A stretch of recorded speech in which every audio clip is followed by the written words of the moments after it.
Hey everyone, it's Brano. I recently made a game development sin. Now, as many of you know, it is currently NextFest, and I have been receiving some player feedback, and I committed a pretty awful sin by, I guess, my standards.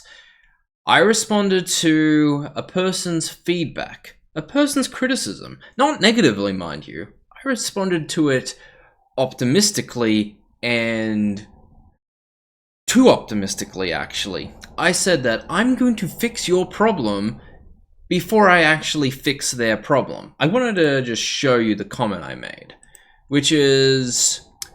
And now, I have some other feedback items, but what I really wanted to do was focus on this third one, which is about out-of-combat movement speed. So, one of the issues this person had with the game was that the out-of-combat movement speed was way too slow. And they were asking if you could increase the speed of your player and party members when you were out of combat. And I thought, that's reasonable. That sounds like a reasonable complaint. I should implement that. And so I did. But I said that I would implement this before I actually implemented it. So this is what it looked like. So you start off, you're a lot faster than normal, and you move in, you get into combat, and you slow down immediately.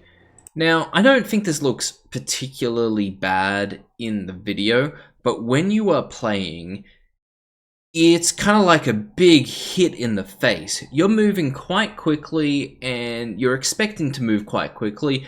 You hit combat, and you are suddenly a lot slower. The bonus movement speed you get while outside of combat no longer feels like a bonus. It now feels like the out-of-combat movement speed is the normal movement speed, but in combat movement speed, you've just had a big movement bus. You've just had a big movement debuff, and it feels awful. It genuinely feels like a massive slap in the face. So the first issue is that it's jolty, but with reasonable effort you can remove the joltiness. But I think the larger issue with this issue is that the movement speed kind of, instead of feeling like a bonus, it just becomes an expectation. The out-of-combat movement speed becomes the expectation. You're going quickly, this is the normal movement speed. In my mind, I'm the guy who developed this game, and I'm like immediately set of that 30% movement speed buff becomes the default in my mind, and anything below that feels negative. And I wanted to talk about why. Why does this feel negative? And there's a really, really good video from Steve Levitt. It's called Why Incentives Don't Work. And it was a business question about how do you incentivize employees to work harder. And one of the examples he brought up was how incentives don't really always work if they're like become an expectation. And one of the examples he gave was there was a company that decided one year, we're going to give all our employees turkeys for Christmas. And this was beloved in the first year. In the second year, it was such a hit, so they did it again. But it was much smaller of a congratulations on the employees. Well, it felt like a much smaller reward for the employees for working hard that year.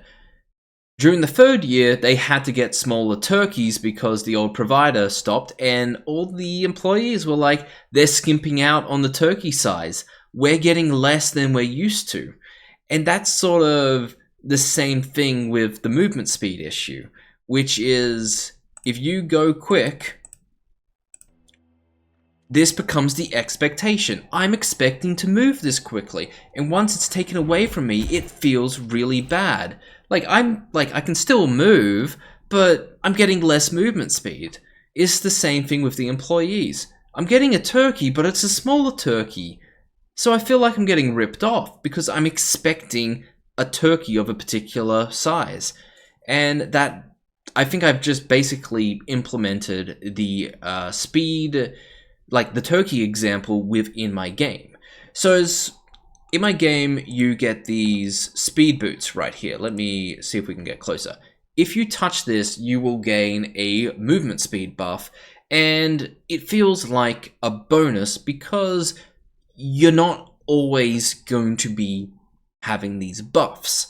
If you have a game where you have a spell that has a very high critical strike chance, like above 60%, and you don't get a critical strike, that feels bad.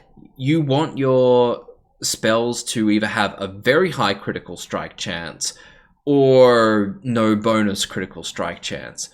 Or at the very least, you want to make it scalable so that you can get it to 100%.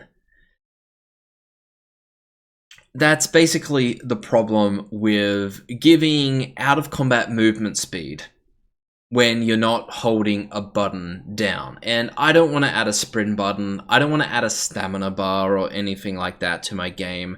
I just want you to move. So I haven't really addressed the guy's problem. What I have done is I've made these speed boost respawn after 40 seconds. So when you're exploring the dungeon and you've gone to one end, you should be able to get these boosts again to quickly move through the dungeon. Now, this doesn't quite fully address the person's problems because he has also said that, yes, I am aware of the existing sprint buffs you can pick up. If you play with the timer, they basically feel compulsory, which means you're not even really determining your own route, guided by your own buff placements, which feels quite bad. So I'm not convinced that I've really addressed the problem that this guy has with speed buffs. But I have, I guess, improved the problem where if you turn the timer off, which is a feature I've added recently, I will make a video on that as well. But basically, the navigating felt quite slow, especially when I hit a dead end and wanted to explore a now far away branch. So I guess that would improve that bit. It's hard to say, but definitely what I can, well, what I've determined is that if I give you a permanent out of combat speed boost and you lose that speed boost, it feels bad. But this is pretty much just a secondary result. And what this video should really be about is don't tell people how you're going to fix the problem before you fix the problem. You can tell people that I'm going to look at the problem and I'll let you know how I go. And you can tell people how you fix the problem after you fix the problem, but don't make the mistake that I did, which is to tell people how you're going to fix the problem before you've even tested. Does this solution actually fix the problem? And as it turns out, well, it probably fixes that problem, but it introduces a whole nother one, which is that it now feels even worse to get into combat. So that's the video for today. I'll talk to you about Next Fest and how it went when Next Fest ends. Otherwise, have a great rest of your day. See yous. Bye.